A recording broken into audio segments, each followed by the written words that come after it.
and welcome to Championship Sunday. My name is Aya. I'm here with Zico, Venruki, and Supatees. We have had a whole couple of days of EU and NA battling it out for Cup number 1. That means we are almost halfway through for these teams to be earning enough points to make it into either top 3 or the bottom 3 to make it into the gauntlet. Of course, those top 3 teams after the first 2 cups will be going to that mid-season clash, Supatees. So these games are going to get extremely important today. Yep, this is going to be a huge opportunity to get the big king share of the points right now. So I'm really looking to see what Europe can bring. The first round, it's going to be Ekko versus Lava Lava. And Lava Lava are one of the few teams, maybe the only team that's might play a warrior. They played a warrior in their first day, and now they're going up against Ekko. And they just appear to be like completely newcomers. And they're already in second place, which is very impressive. I'm hoping that they're going to put up a real fight for Ekko. Yeah, seeing a lot of new players, newly created rosters coming into the AWC this season so far that are really quickly becoming top dogs, Zico. Yeah, absolutely. I mean, Europe has been kind of up in the air this season. I feel like there's been some changes. There's been, typically Europe, it's all about Ekko. They're winning, they're dominating. Well, I mean, right now they're in the best seat. They're in the best seat that we have available here at the tournament. But they did lose Meh, and Meh was definitely a big reason for their success in previous year. So Europe is a little bit more up in the air with that, and same thing goes for Swapsy. Unfortunately eliminated playing in that Wandering Water Furbox team, but that is a really solid team as well. They had a pretty weak performance this weekend, but this is a team that historically performs very well. Just a lot of good new kind of faces, but also some of the old ones. Europe seems really competitive this year around. Yeah, they certainly do. Kind of a good mix of returning veterans and new faces, as you said. We can take a look at the bracket. Of course, we are starting off the day in Europe, and we are ending the day in North America. So if you want to see some of those teams, definitely stick around a little bit later. But here's what we're looking at for Championship Sunday for the first cup of Season 3. Hoola versus Chaku Tensei. They're down there in that lower bracket, then facing elimination. And the 4 teams that are left, I would definitely be scared if I was one of these teams. Yeah, I mean, there's no doubt about it. We could talk a little bit about Hoola bringing a very unique composition. 3-player roster, playing Rogue, Windwalker, Priest. So really, really interesting. They are super explosive. Zico was saying that this is a team that kind of had their come up on the solo shuffle ladder. Came together, all 3 of them do very well in solo shuffle. Now they're coming together, and they've had an incredible performance making it into the top 4. Compositionally, I would have never imagined this team would succeed. So I'm glad that they proved me wrong, because they've been a ton of fun to watch. And I think their series, which I think is the second one of the day, is going to be super fun. I think so too. And this first game especially, I think, is extremely important. Lava Lava, Zico, you already mentioned how great this team is just starting off in AWC, coming from the ladder. So they're already well known in the European region versus Ekko, of course, the top dog for Europe for so long. Do you feel like, Zico, Lava Lava is going to be able to handle Ekko? I feel like I don't want to count Lava Lava out, but this is Ekko we're talking about. They've won pretty much everything there is to win for as long as I can remember. But this will be Lontar's kind of first real test, I will say. I think this is going to be one of the really strong teams that they're going to go against. But at the same time, Lava Lava, we'll see. Because the thing about them is you need to be able to beat Ekko in multiple different styles of composition, right? And that's the problem. That we've always said that, okay, great, you can beat Ekko's Mage Lock, but can you beat the Rogue Mage? Can you beat their, Boomkin Warlock? Can you beat all of these other comps that they have available? So it's going to be an uphill battle for sure for Lava Lava, but we'll see if Ekko, and especially Lontar, I'm excited to see what healer he plays and kind of how he performs here on this roster. Yeah, I'm interested too. Lontar, he's got some big shoes to fill. Meh, and then of course Chaz before that. So, he is a veteran player. Everyone knows and loves Lontar. But Supatees, what do you feel like is the most important healer that we're kind of seeing in terms of specs come out from yesterday and the day before that game? What is rising to the top right now? I think Resto Druid is still a pretty safe bet, but Resto Shaman also is increasingly becoming more common. Like, for example, in North America, we might see the move going head-to-head against Liquid with Shaman mirrors. I'm curious to see what Ekko start with, if they're going to be a Druid or a Shaman. Shaman has worked out really well for them so far, so I'm expecting it. But they could use a I've Druid missed nothing, which is kind of nice. Melee cleaves from Lava Lava. I think Druid would be better in that scenario. So there's a lot for them to consider. And Lava Lava is playing comps that are not common. They played the Warrior Demon Hunter. They're probably going to play a little bit of Ellie Demon Hunter or maybe some Ellie Warrior. Ellie Demon Hunter is a bit more common, but those other two options definitely not. So this might be a case where we Lava played Lava might fifth be able to take like a today. game 1 win. There are 4 EU Ekko games. isn't 100% sure what's going to Tell me how volume is, guys. Yep, they certainly are. Well, we will be into game number 1 shortly. Gates are now opening. Ekko versus Lava. It's upper bracket. Wait, what? Yeah, Hold the fuck on. It's All right, let's see. Warrior DH against Arcane Mage? You go ahead, Zico. I was gonna say, let's see how they do. This seems here. We got Lontar on the Resto Druid, and we got, of not course, good. The Rogue Mage this time around, coming out here from Ekko, and this is a composition that we like to call them the best at it because I feel like they've proven that. Big matchup here for Lava Lava if they can take Ekko down here on the Rogue Mage. Right now, Waz going over 2 decks here, killing off that Healing Tide Totem behind the pillar. Kidney Shot here onto Dex. It looks like he actually wants to load up some damage here onto Dex, but not able to quite find the pressure. Right? They're playing Adder before too, I think, with this comp. He's going to be able to add in damage, but Dex is out of stun locks. He's got Ascendance up. There's no way Dex is going to take any damage here. I wonder if Dex is their Ellie Shaman too. Here on the side of Lava Lava, Lontar already forced to use Heart of the Wild. Darkness coming out here for Coffee. A little bit preemptive there, I would say, but Lontar walks away with just using his renewal. He still has Bark Skin, he still has Iron Bark. Lontar is definitely not going to be going down anytime soon right now. Just give me a little bit down. Can I have my food real quick? It'll be like 1 second, guys. And I think if it plays out standard, it's going to be a good matchup for them. We'll see what Lava Lava is going to be able to do. Dex right now taking a huge amount of damage. Waz and Raikou all over him. At the same time, though, Lontar could be in a little bit of trouble. Heart of the Wild Barskin going to be popped. That's going to make him a very durable bear, just kiting across the map using Raikou as kind of a focus. They're kind of limited to reposition. They have to go Druid the entire time, pretty much. They can't kill a mage. Looks like they're getting with this comp. They can't kill a rogue with this comp. Big kidney shot here on the Dex. He's in a little trouble. Follow up cheap shot, Waz and Raikou. Just constant pressure on this Shaman, and it seems to be working out quite nicely so far. That's going to be the Ancestral Guidance from Dex, just increasing his healing a little bit. And the name of the game seems to be go after the healer. Both Lontar and Dex just not feeling too comfortable in the match.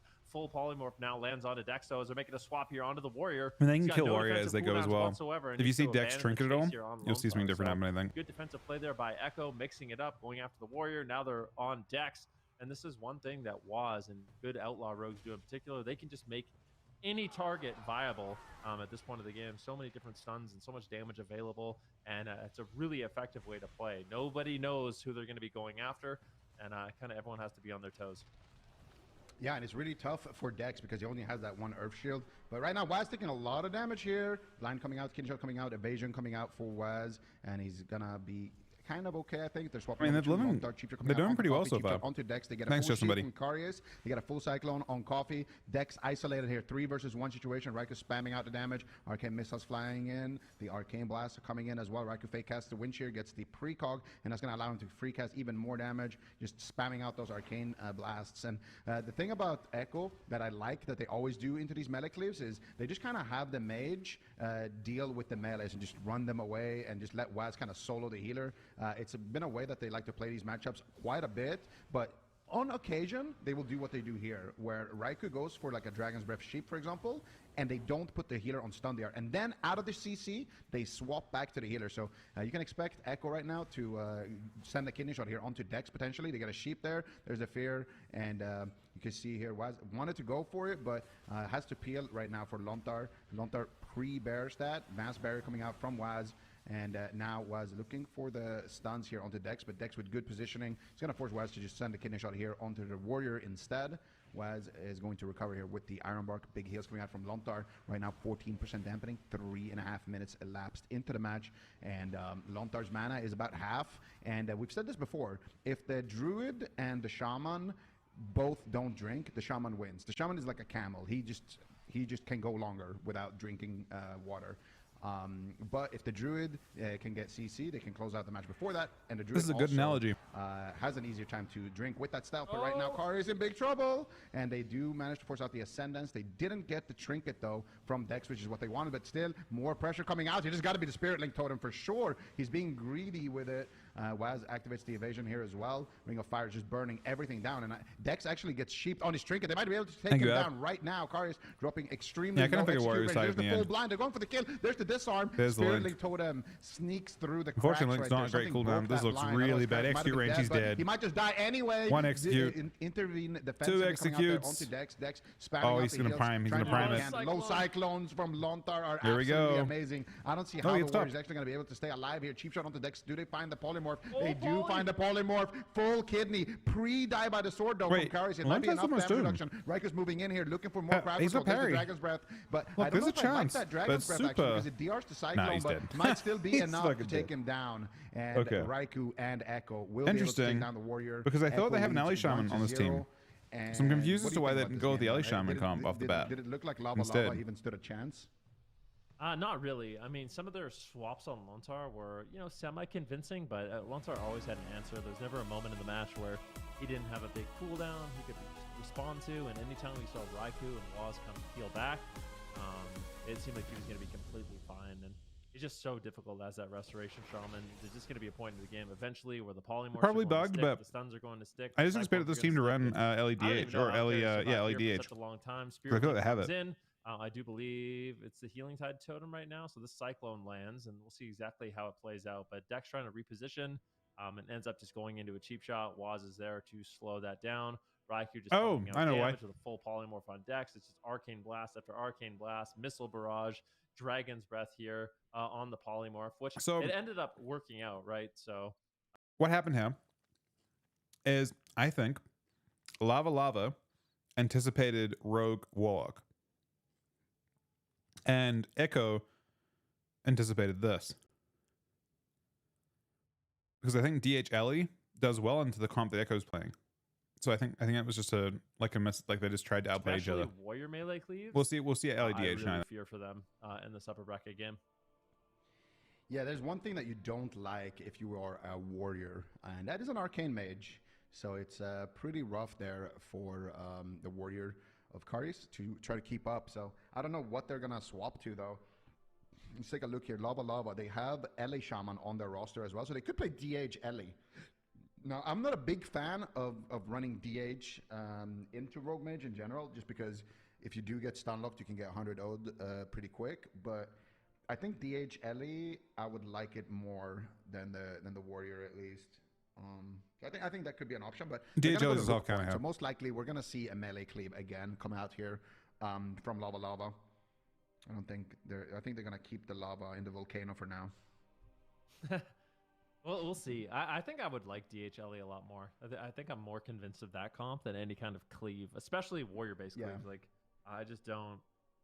I think warriors are just so difficult to connect to all three of these targets. Like, it's really hard to be lethal if you don't have like a caster backing you up. I just think Ekko's going to have full control of the match. We are going to a nice small map, so Hook Point is going to be the main battleground here. We'll see if Lava does make any compositional changes or what they're going to do, because you have to imagine that Lava kind of expected this, right? So going into the blind pick, that's what I would have guessed, is that Ekko is just going to run the Rogue Mage Druid. Maybe that is the best composition that they have. DHL. Nice. And sorry, go ahead.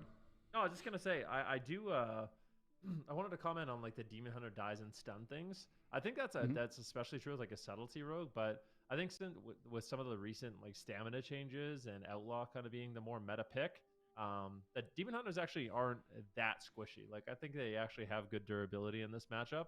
And I think it'll probably be Goose that ends up falling, but I could be totally off on that. No, absolutely. I mean, the thing is, you can do swaps to the DH, but you can also just try to crowd control the DH, because they don't have a lot of dispels on the side of Dex. Like, if you Nova Coffee, he's either stuck or you dispel it. If they do dispel it, well, then he can get rerouted by the Druid. He can get Cyclone. He can get Sheeped. There's a lot of things. So you could just try to CC Coffee as much as possible. Just drag him to bad spots, and then try to take down Goose.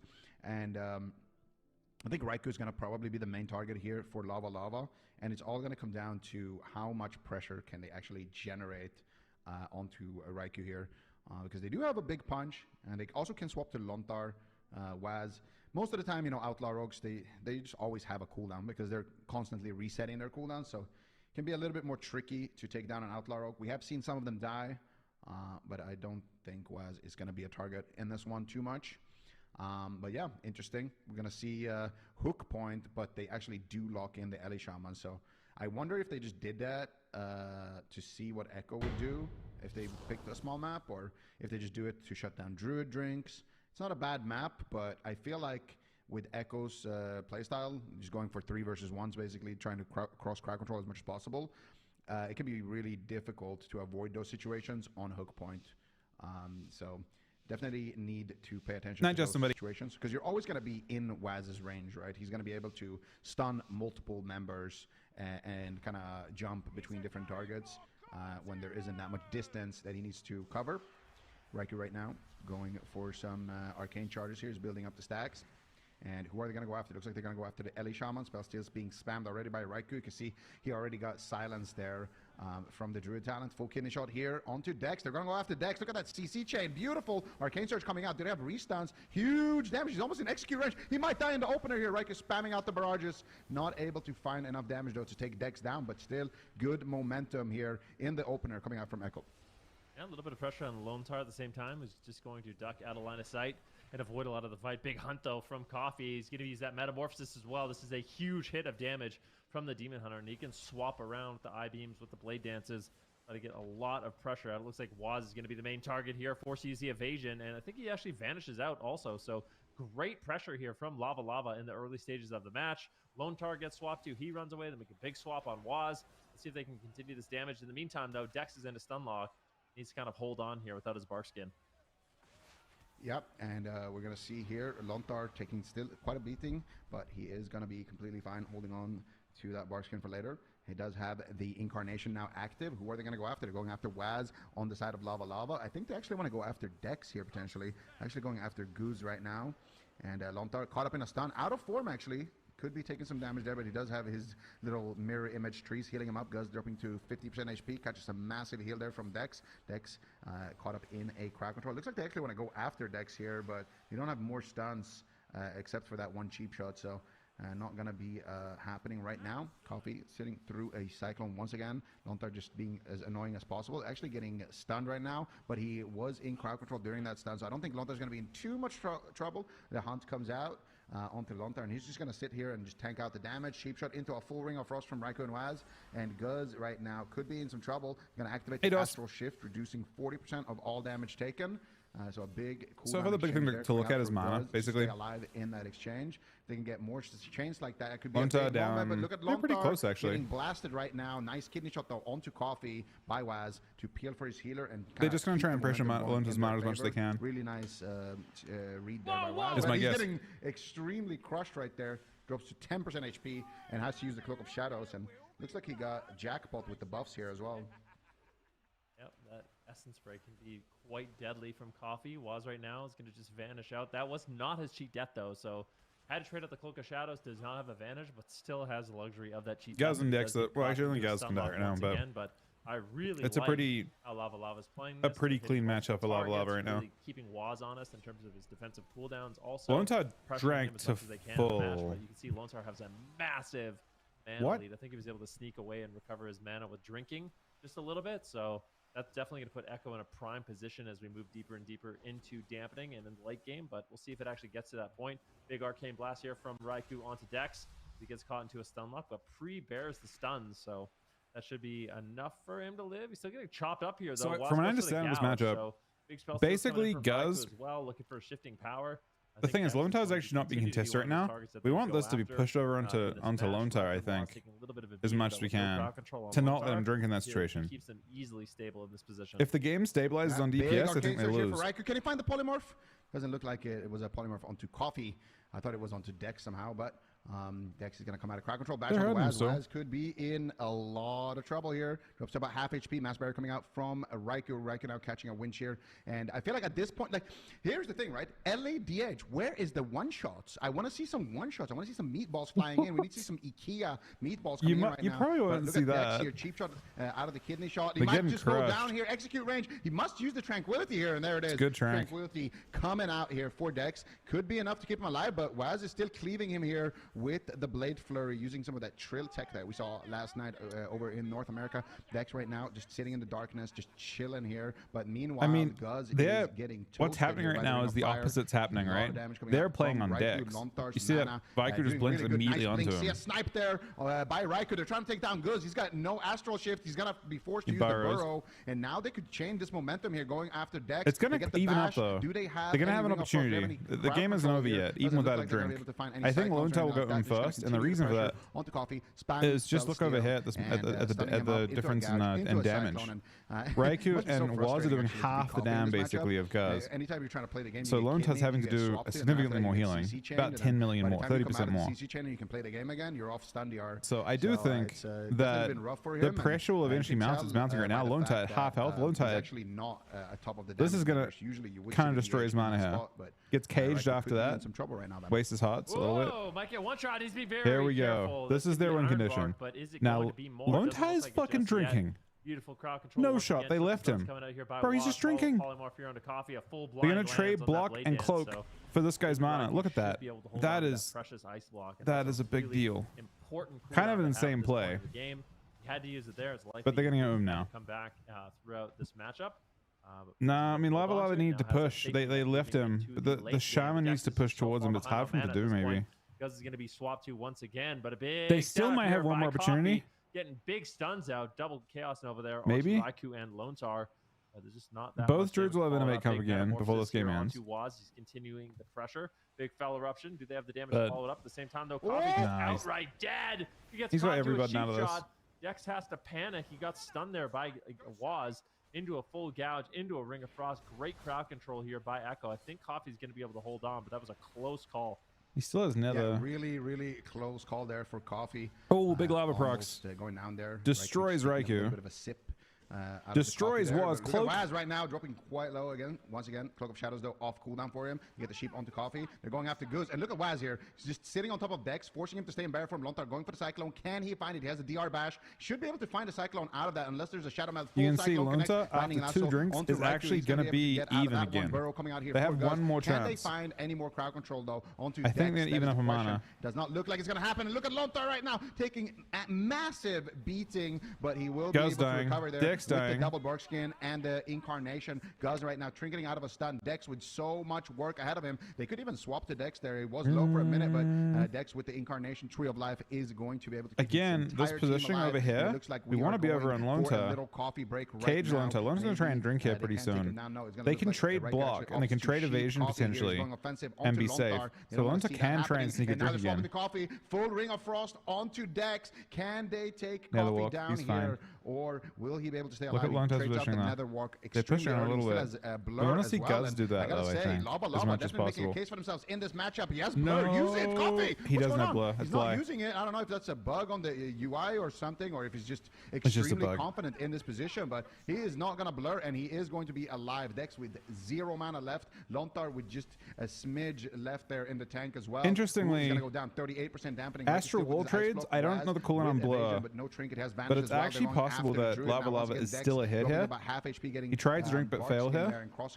Dex is playing on top of him. Super interesting. It's really come down to the wire here, man. Dex is no longer playing away, and he's like, fuck it. You can't drink, I can't drink. Down. Full Cyclone here on Coffee. Lone Star using a little bit of his mana. Just get full control of the match. We've got Metamorphosis available here for Coffee. It looks like he's just going to use it and get aggressive onto Waz, continuing this train onto the Rogue. Raikou in the meantime taking a huge hit of damage. There's a 1 versus 1 between Raikou and Guz, and it looks like it is going to be Raikou that play this again, pulls out ahead. But that was a close call. That was a dangerous little duel there. What's happening between the two? What's happening in this matchup, I think, is basically it's the way that Raikou and Waz are playing it, that he gets 0 sips that entire game. 2-2-0. Well, they had that game twice if they didn't let him drink. One team got 2 drinks and one team got 0, and it's on a small map. Here. This was a game that they really played well. Like, you can see that the game is basically the ball is in their court. Almost hit that enraged timer. I feel like offensively they were lacking a little bit, but it might just be because Ekko is just crowd controlling so much. It's really hard for them to actually get something going there. But I just think any time that they're able to collapse all 3 members onto Dex instead of the other way around on Lonta, it's pretty bad. The touch of the Magi there actually brought him to like sub 5% HP. I feel like their goal is to be the team pushing and not the team pulling back. At the same time, but yeah, here Coffee getting absolutely destroyed, holding on to the blur. I don't understand how he holds on to blur there, but he does. And then here we can see the little duel at the end. So let's see what actually happens here. So Dex crosses the map. He's got the bark skin up. Coffee doing some damage. Getting back into the fight, and Raikou has control over Guz right now. They cheap shot Guz, you get a bunch of damage, and this is something I like that Waz always actually does. LEDH loves this map. Combo points, and then he just runs on top of the healer, and he doesn't use kit. I mean, your goal is just not let Lone Tie get a single sip. He said 100. He got an extra mana ban. If you look at the Dex is taking a lot. You guys can't see the healing super well. And while that's going on, but Lone Tie did dying. 11 million more healing than Dex. Dex is 11 million 60% HP with a low DPS. He has to go and heal the low DPS. Then during that time, Ekko are swapping to Dex, and then Dex is gonna have to heal himself up. It's just really hard to do. I mean, the goal is just to position on. It's one of the many reasons why Ekko as much as you can. Such a great team. They'll sheep the Ellie Shaman. That's your goal. The Druid. Then they'll because go after the Ellie what Shaman, they were CC doing the for Druid. drinks, they're just constantly swapping. What they were doing to get drinks, Lone Tie's team was have Raikou and Waz pushing with immunities. So like Raikou's got blocks, they're not afraid of him dying. They'll trade his block for a drink, and at one point, they actually have Waz with cloak. So you can see them both push in and dogpile Dex while Lone Tie pulls away. And the only way you can avoid that drink scenario, because they're both planning to trade immunities for the drink, is to push on Lone Tie instead. So we can't do that. But that's what happened there, I think, 2 times. But it'd be big shoes to fill, right? Like you join a roster that literally just wins everything. So if you don't win everything, that's the expectation, right? Like the expectation is... Look at the damage difference. 31-28 to 21-19. And then the healing difference, it's 49 to 34. We're gonna beat so they just auto win if they don't get the drinks. We're gonna win every one team got tournament, 0 so drinks, that's one a team lot got of 2 pressure drinks. on your So they shoulders. So far, outplayed I them feel that way. Has handled that pressure very well and has had a good Not that I would play it any performance better tournament. necessarily, by the way. Absolutely. But so far in this series that's what it came down to. Absolutely flawless. And this is on his Druid too, you know. Lontar, he plays a lot of different healers, but Shaman has been typically his main. So it is nice to see what Lontar is actually able to do playing some of his other healers. And we can see the Deathlog here, Nature's Guardian from Good. So let's see actually what Raikou did in this duel here. So they stunned Guz. They get the Arcane Orb, they get the Arcane Surge, Arcane Barrage, and then I guess he Touch of the Magi here. Touch of the Magi, when you apply it, it doesn't show. But if Raikou barraged there, then he has 0 Arcane Charges, and then he's Arcane Blasting for 100k, and that's only possible if you have 4 combo points, so or 4 Arcane Charges. So he definitely Touch of the Magi there. It's double blast. Casts 2 more blasts. I guess the first 2 are with Palm. The first 2 are just hard casted. And then Arcane Barrage coming in there as well as the Execute. And then Waz manages to make it back to his target. So, yeah, really good little duel there coming out from Raikou towards the end of it, while Waz was kind of CCing the healer. And now we're on match point here. Dalaran Sewers. Is Lava going to get flushed to the lower bracket, or what's going on here? Are we going to see them battle it back then? That's a good meme. Ekko is looking if you're really playing good. the sewers, you get flushed. They made that close. It was even on mana. There's a couple close calls throughout the game on Waz. Even that duel to the death at the end, Raikou went down to 10% health. If Guz got like an Earthshock crit off, that could have been, you know, a cross kill or something like that. So really close game. Cannot count them out just yet, but it is looking good here for Ekko so far. Dex in a little bit of trouble. Innervate. This is the Incarnation Tree of Life. This is the Bark Skin. So get a bunch of cooldowns out of the way very early on, and now they're going to be mixing it up and going after a different target. At the same time, though, Coffee trying to create some pressure here. A little bit of a panic with the hunt here onto Raikou off the back of that wind shear. Raikou so has same all matchup. the time, greater invisibility if he needs it, but yeah, Coffee definitely getting really aggressive. Unfortunately for him, he gets shut down by Waz at a kidney shot, and now he's flushing polymorph and not really able to get full advantage of that metamorphosis. Jackson just so much trouble. Orb barrage actually worse barrage there by Raikou onto Dex. Now full cycle. I never want to pick Delaran as my last map. Annoying to deal with a team of this caliber that's just killing you, controlling you, killing you, controlling you. Really keeps you on your toes. Yeah, that was a really good swap there by Waz. And we're going to see here, what are they going to do? Dex is going to have his bark skin back up. They bash Dex. They're going after Dex. Big cleave damage coming out. He's going to have bark skin in 2 seconds, but unfortunately for them... Yeah, and Lonta's just always the one in the open. Enough. Maybe. Oh, nice trank. He tranked Woods. I was going to say, that small little window was not enough. He didn't cleave. He was actually getting cleaved off a Trent there, by the way. As I say that, there was a Trent right next to him. Has to use his entire spellbook right there. Ekko really feeling themselves it's kind of fine. Playing extremely aggressively in this matchup. Oh, actually, he has a surge. Now, can they find a way to close it out? We had a surge from Ekko in a sec. That wasn't everything. He has no trinket. So if they can get good pressure onto Guz, look at that. They're already setting up the crowd control. They're going for Dex. This is an easy pre-bear for him. If Dex doesn't pre-bear from this, he actually goes for the bash onto Waz into a full cycle. Waz is trinket. This is really risky from Dex. Waz could just trinket and kidney him if he had the combo points there. I don't think it would kill him. Potentially try to close it out, or even trinket gouge him and then give his team time to actually get crowd control and get there. This is really interesting to me. This is really interesting because from Dex, and he does baseline. This is a bad matchup for Ekko. In trouble. Ekko actually have two better matchups in this one. From Dex, and this is the problem, right? When you're only targeting the Druid, it becomes very obvious what you're trying to do. The Druid is keeping heal over time effects on himself, and then just sits in barrel. So basically, Ekko can play. Really difficult to kill. Raikou, he's greedy as fuck, man. Raikou, press it, bro. Jesus, man. Press it. Okay, he was 10% for like 5 seconds. That was extremely scary. He greater invis at like 10% HP, but now they're going after Dex. Huge stun lock coming out from Waz. Doesn't look like they have the damage though to take him down. Extremely close call on Raikou. Big Brock, you can see this in though. The amount of oh my god, wait Raikou. a second. Okay. Shorty presses it. There it is. Ice block coming out for Raikou. So they do force out the ice block in the end. Ekko have two tricks up their sleeve. They are crushing though. The more they do to Lonta, the better. Huge damage they are on Lonta. crushing Lonta. Metamorphosis Tranquility comes in. Waz trying to shut him down with cheap shots, but it's on diminishing return. Coffee is just an absolute menace right now. He can get aggressive here on the Lone Tower, make a swap onto Raikou. This is looking good for Lava Lava at the same time. So game plan here is basically cheap shot into cheap shot. Ekko trying to split up as much as they can, not get cleaved, and dogpile on their healer. And Coffee and Guz trying the opposite. They're trying to dogpile on Lonta. And they're currently winning at that. They're doing a much better job than before. Less threatening with that, but during this eye beam, a huge annihilation coming in. Raikou's going to have to try to kite away. But this block being out of the game is going to make it really difficult for Lonta to drink.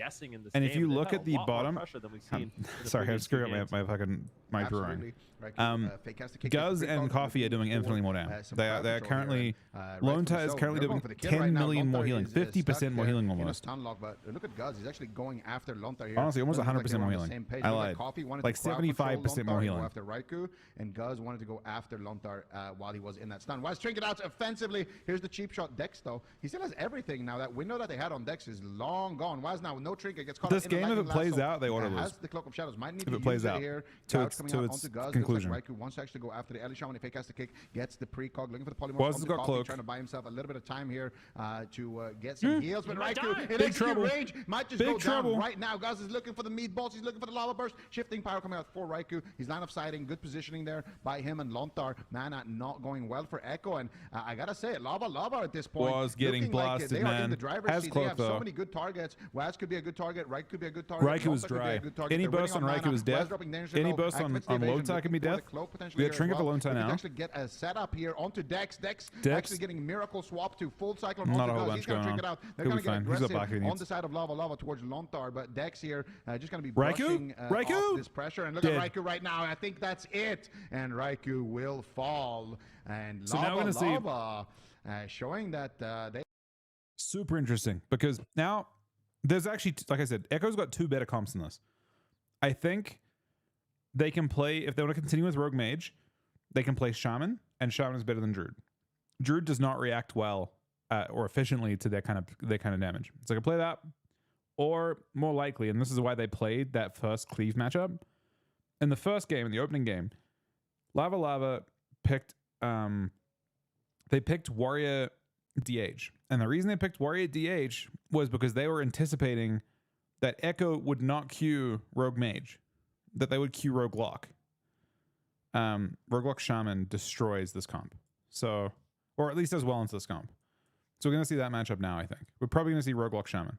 And have this kind of burst damage available. Raikou just unbelievable greedy there. Gets a nice displacement. But yeah, definitely a really close call. He didn't even use his Shadow Meld either. So he had that available as like kind of like a cheap death effect. But it ends up being good, but not good enough. They forced the Ice Block a little bit later on. And now we're in kind of a situation where Lontar, he's burned through a lot of his mana. Waz is getting cleaved down. Raikou's taking pressure. They're on the Lontar. I feel like Coffee had a very impressive performance here on this Demon Hunter. Absolutely. Coffee was definitely popping off in this one. And Guz as well on the Ellie Shaman. It's not somebody that, usually when we talk about the Ellie Shaman, we always talk about Jamie, we talk about Zipai, but Guz is Guzilinara, which has also been a really high-rated Shaman. Look at the damage gap there, by the way. This is why this is a bad matchup, basically. You've got 18 and 21 mil to 11 and 8.4, and you can just see that they're literally making Lontar do double the healing. Interestingly, it's actually close on mana because of the way they do their damage. They're still spell stealing and stuff too, but not a good matchup, in my opinion. Like, at least on small maps. You already know Ekko immediately locks in Rogue Mage Druid. Yeah. I mean, I hope it's not they lose. Maybe I'm being so this is, you can see that Lava are clearly terrified of those other two comps. They don't get Resto Shaman. It feels you can't. I don't think you can lock a Resto Shaman into Lava. Control of the warrior in this match, like the way the warrior's damage profile works, it's a lot of like bleed damage. LEDH should beat RMD. It's the hottest counter it's got. I think. You can get big mortal strikes during like every cooldown after a blade storm. I'm not sure about RMS. If they play with the Shaman, I'm not sure. Damage really well. But so I think they should 100% beat RMD. Yeah. I mean, very surprised, but I wonder what the reasoning is. The reasoning has to be. The thing that I'm saddest about, actually, from Lava, I think they're about to talk about some of the stuff as well, but the saddest thing I wanted to see, specifically this matchup from Lava against the DH. So if they had won Hook Point, then we would get to a game 5 or a game 4, where in game 4, Lava gets to counterpick into maybe it's to run this into RLS, but and still don't get to see that because they lost their swing match. We'll see what they can do. Ashamane's Fall, big map. It's going to probably be a little bit longer match here. Ekko just probably want to just control it and, in 20-30% dampening, probably find a kill. They're going DH Warrior because they so if you play an Ellie Shaman and you play an Ellie Shaman against a good Resto Shaman, it feels really frustrating. We saw it yesterday or on Friday, actually. So on Friday, sorry, I'm turning down. I'm sorry if this is annoying for you guys. This might maybe you'd rather just listen to them, but the reason why they just really, you saw it on Friday where like what happened was if you played against a Resto Shaman, I think it was Swapsy's team, they just have to run at the Shaman all game. They can't do anything. They have no choice but just run at the Shaman all game. And it's a very uncomfortable matchup. They shouldn't win, basically. Chaos Nova, stun him, then the Warrior connects, get a Blade Storm, and start cleaving and try to take somebody down. Or just otherwise, the Shaman just comfortably dispels and grounds everything. And they can definitely win like that. But for Ekko, it's more about control. Go on the Warrior, sheep the Warrior, go on the Druid, and go back on a Warrior or go on the DH and CC the Warrior under Druid. They just want to go on whatever they have DRs. And that's what when we talk about Ekko's Rogue Mage, typical Rogue Mage is like... What's better? Boomy Ellie or Asham Rock Ellie. Right? You go in, you hit, you get your triple CC, you force a cooldown, then you run, and then you wait, and then you rinse and repeat. I mean, if it's Demo, Ekko, probably Demo. We like to refer to them as maybe. The Rogue Mage is good at Demo too. The whole game is just one infinite go. It's not really a hit and run. It's like first you open on the Druid, then you get a cooldown. You sheep the Druid and you go on the Warrior, and then you cycle on the Druid, and then you get a cooldown out of the Warrior. Then maybe you cycle on the Warrior, and then you go back on the Druid because now he's off DR, and the entire game is like that. And you have to kind of consistently anticipate where they're gonna go next, and that's what makes them such a good Rogue Mage team, because they have that play style where they get momentum and then they just snowball it the entire game until they can find a win. Yeah, it's a nightmare to play against a team like that. It's like I've been in that situation against really good Rogue Mages where you feel like you survived the go. It's like, okay, they committed to me. Okay, they maybe even messed up. Like, I got my defensive cooldown off. I'm going to be fine. And then all of a sudden your healer's in a stun dead, and you're just having to react to that pressure the entire game. It can definitely be really hard. But Lava, they have their work cut out for them playing the Warrior Demon Hunter Resto Druid in this matchup. Let's see what they can get done. I think Waz will end up going after Dex quite a bit. And it's really effective, right? You go after the thing that sucks with this matchup, he's in a stun lock. You can only go Adder. So if you see Coffee or carries in polymorphs or Novas, no one's going to be able to really help them get out of it.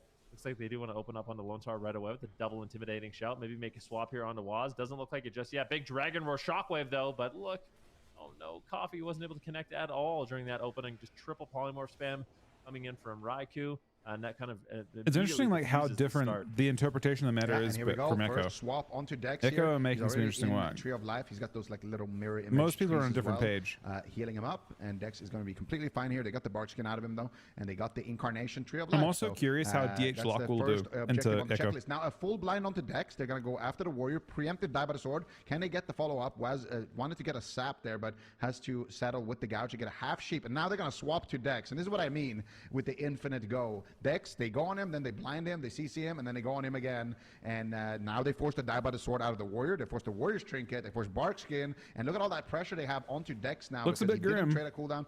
Procs a Tree of Life though, and he is going to be completely fine here. Now Lontar is going to be on the back foot here. Bladestorm coming out, huge damage coming out from Coffee. They force out the Tranquility, almost taking him down through it here. Lontar not feeling. I mean, Ellie Shaman's one of the best things at killing in that game. Here, but he's trying to hold on to it. He's trying to be greedy. And they tank you regardless though. Coffee has a trinket. Nothing, just easily trinket. maybe Hunter actually. Hunter. Coffee going to hold on to the trinket to potentially try to stop but they go. do well against Hunters too. Looking for some defensive positioning, maybe looking for a restyle for a drink, but Coffee is not going to allow that to happen. He's going to stay hot on the chase, and Waz now Long to taking some damage. Up onto Dex. Skins has Iron Buck, has Trinket. Some pressure, full bash here onto Waz. Raikou gets feared up. This is a great setup here. Full Cyclone lands, and Lontar could be in a little bit of trouble. As Iron Bark and Bark Skin, it's going to make him really durable. That is double though. That is double. Like that is a big deal. But these continuous swaps here by carries and Coffee have been effective onto Dex or onto Lontar. Sorry.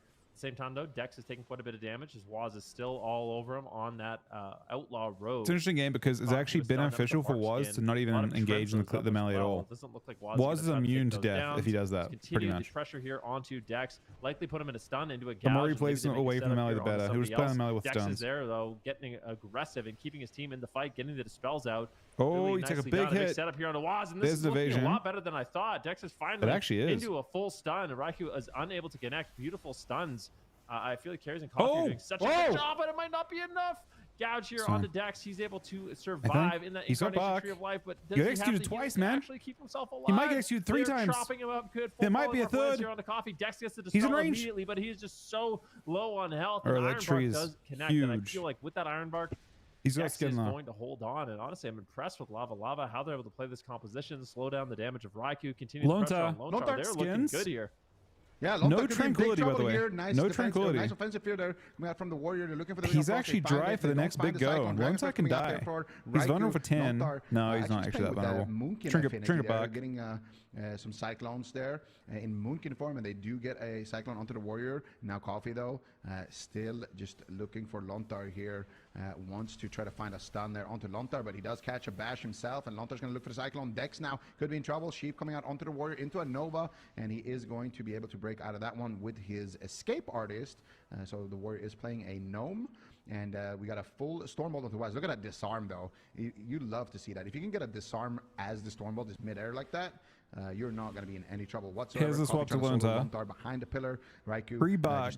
Has skin there. He's actually just rotating really well. Looking for some damage here onto the warrior. Die by the sword is available, but no trinket here. Full cheap shot onto Dex. Almost XC range. Follow up. They do get the blind, and Dex barely doesn't fall into it. There, so that's a huge win. They sheep him on his trinket. They could swap to Dex out of this actually because they didn't commit a stun DR. No, he is on stun DR because he got cheap shot before the blind. So they're probably going to swap to Dex here a little bit later. But we got a vulnerability of huge trouble. A long time here. Lontar is actually in trouble for a long time. Lontar can die. We have 40 seconds of vulnerability for Lontar. 48 seconds where he has no reduction. No trinket. To work with, and Waz might just go down here right enemy lines. Waz sheet death procking. Waz so incredibly low. Wants to get aggressive, but forced to pull back. Lontar is dead.